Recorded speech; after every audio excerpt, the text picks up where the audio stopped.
Good morning guys, welcome to today's worked exam answer video. Today I've chosen to have a look at a Born Haber cycle. Feels like I've not covered one of these in a long time, and I've chosen this one particularly because we've got this weird kind of down and up shape over on this right hand side.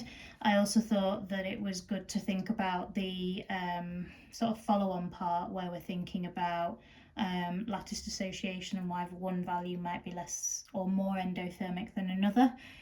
So there's a couple of reasons I chose this one specifically, but also I think it's a good, hopefully it'll feel like a good question to come up in a paper one exam. I want people to be confident at knowing where to put these values on a Born Haber cycle. So this is a pretty standard layout for the first part in terms of you get given a partly filled in cycle, you then have to fill in the missing species on the lines.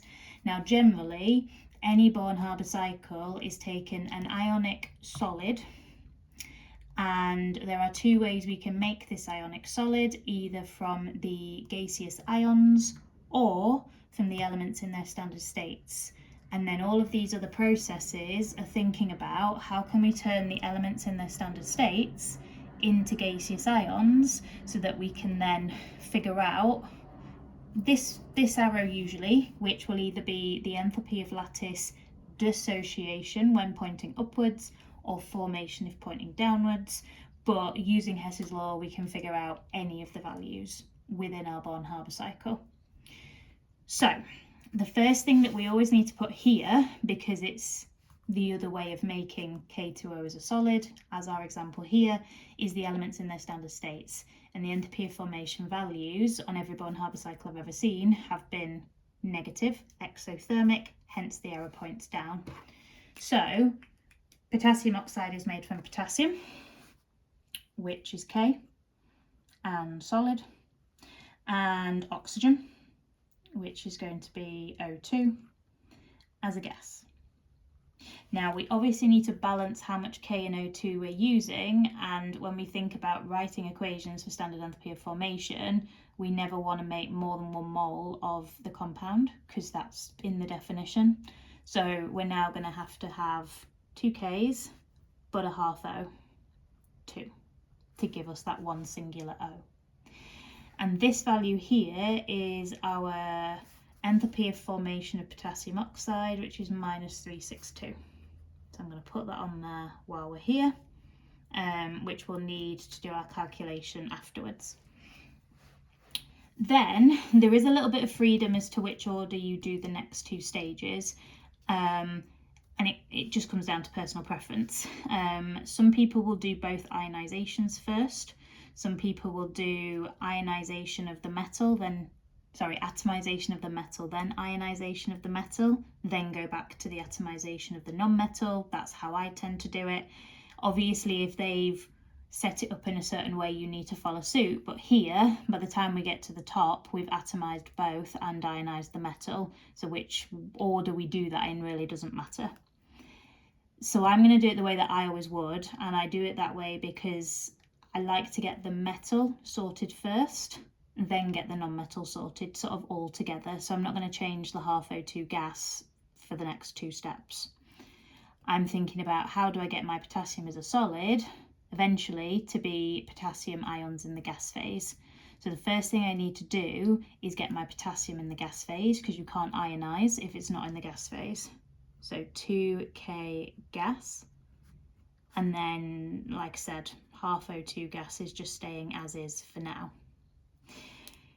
So that would be the atomization of potassium, but it's 90 per mole of potassium, and we've turned 2 moles of potassium into gaseous atoms, so we're going to need the 90 times 2. And that's something you've got to be careful with on all Born Haber cycles. Make sure you're checking, am I only making 1 mole of something, or actually do I need to multiply these values up accordingly? So then the next one that I would do here is I would ionize the potassium. So we're going to take 1 mole of electrons from 1 mole of gaseous atoms to form 1 mole of unipositive gaseous ions.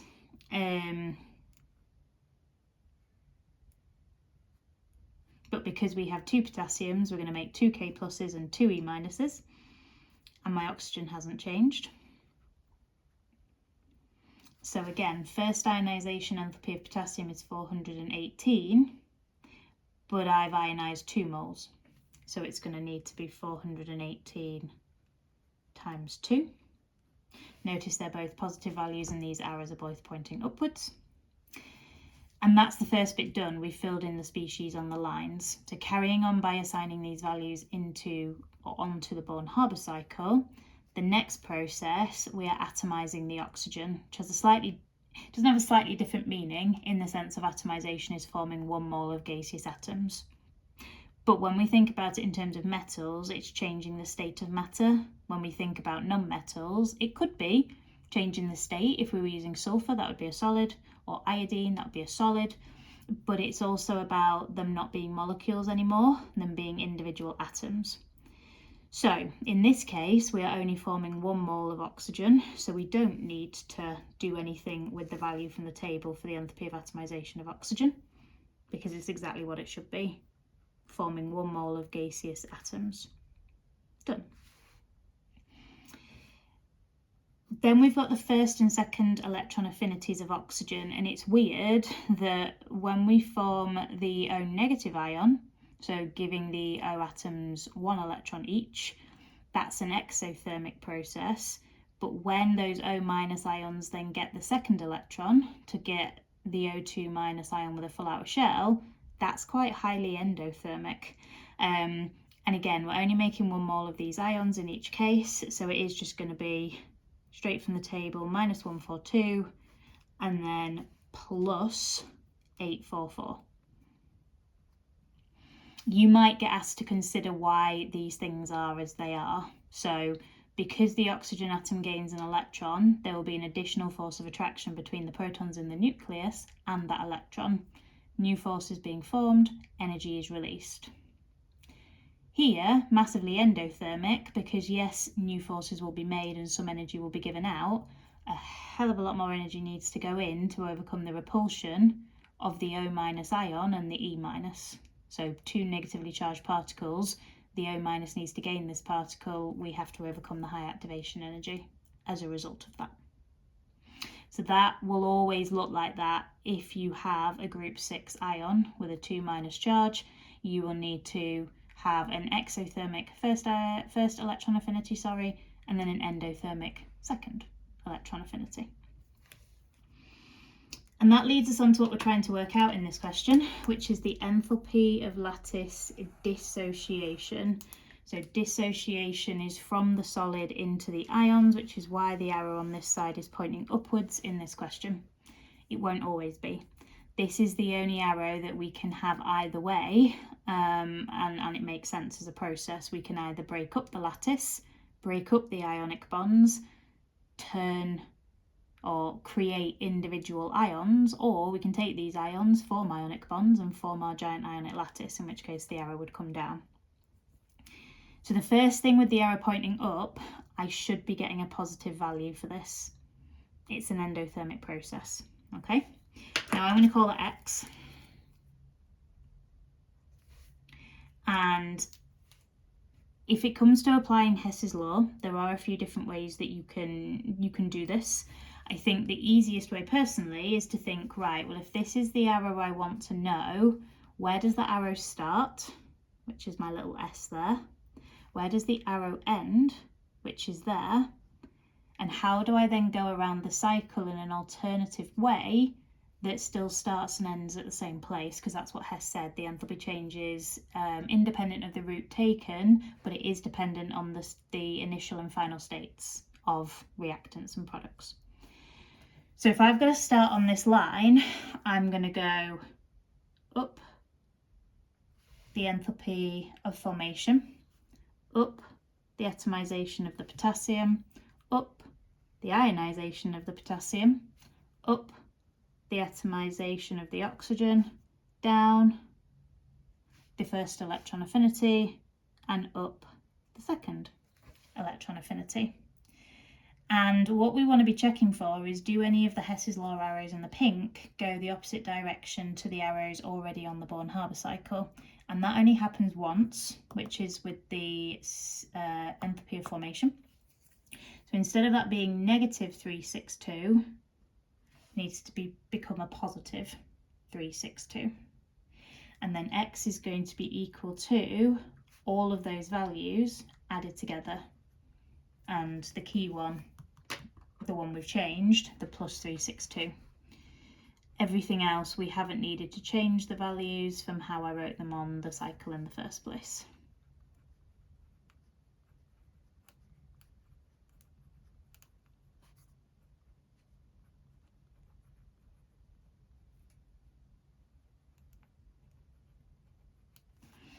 And then we just need to pop that into our calculator and we should get the right answer. So 362, add 90 times 2, add 418 times 2, add 248, add minus 142, add 844, which is 2,328 kilojoules per mole. Positive value, endothermic, quite an endothermic process. Looks about right to me. I obviously know it's the right answer, but in terms of if you were looking at that in an exam, hopefully you'd be thinking, ah yes, that does make sense here. So that's that particular Born Haber cycle. And then the second part of this question that I liked was we were comparing different lattice dissociation values. So it says potassium oxide is less endothermic than sodium oxide. So first thing we might want to do is just write out the formulae. Second thing we might want to do is compare, well, what's changing? It's not the charges on the ions, it's the size of the ions. And whenever it comes to thinking about either forming a giant ionic lattice or breaking up a giant ionic lattice, I want you to be thinking, what are the charges on the ions? What are the size of the ions? Because they're the two things that affect the strength of the ionic bonds. Okay, so we are comparing an Na plus ion versus a K plus ion. So we're thinking about size as opposed to charge. And if we think about which is smaller and which is bigger, sodium's got fewer protons, fewer electron shells. So the Na plus is a smaller ion, or conversely, the K plus is a larger ion. And that's going to get you one of the 2 marks available. You could also say smaller ionic radius. Be careful, don't say atomic or you'd be wrong in this instance. So smaller ionic radius or a larger ionic radius for Na plus or K plus respectively. And then it's linking that to this less endothermic. So lattice dissociation, we are breaking up the lattice, so we are therefore breaking ionic bonds. And that's an endothermic process. We need to put energy in to break an ionic bond. So if something is less endothermic, less energy is needed to break those ionic bonds. So therefore, the ionic bonds must be weaker if less energy is needed to break them, because less energy is being absorbed from the surroundings to do exactly that, to break them. So then we need to think about, well, why a larger ion would have weaker ionic bonds. Well, even though we think about the ion as being positively charged, that positive charge comes from the fact that we've got one more proton in the nucleus compared to electrons on the outer shells. But it's those protons in the middle that would be then attracting or attracted to the O2 minus ion. So if you have a larger ion, you won't have as strong an attraction between the protons in K plus and the O2 minus ion because of the shielding of all the extra electron shells. So larger ion, that would be for 1 mark, results in weaker ionic bonds, so therefore less energy needs to be absorbed to break them, But rather than talking about ionic bonds, we know that we should be talking about weaker electrostatic forces of attraction between the oppositely charged ions. So what I would say, if I was going to write this as an actual answer, I would say K plus is a larger ion than Na plus, therefore the electrostatic forces of attraction between the K plus and O2 minus ions are weaker and thus require less energy.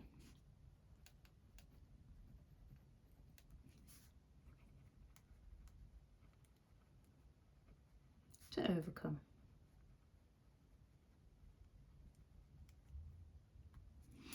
And that's the thought process that I'd want you to be thinking about, not just for dissociation, it would be the same for formation. If we're forming ionic bonds, if it's less exothermic, the ionic bonds we're forming must be weaker. If it was more exothermic, the ionic bonds being formed must be stronger.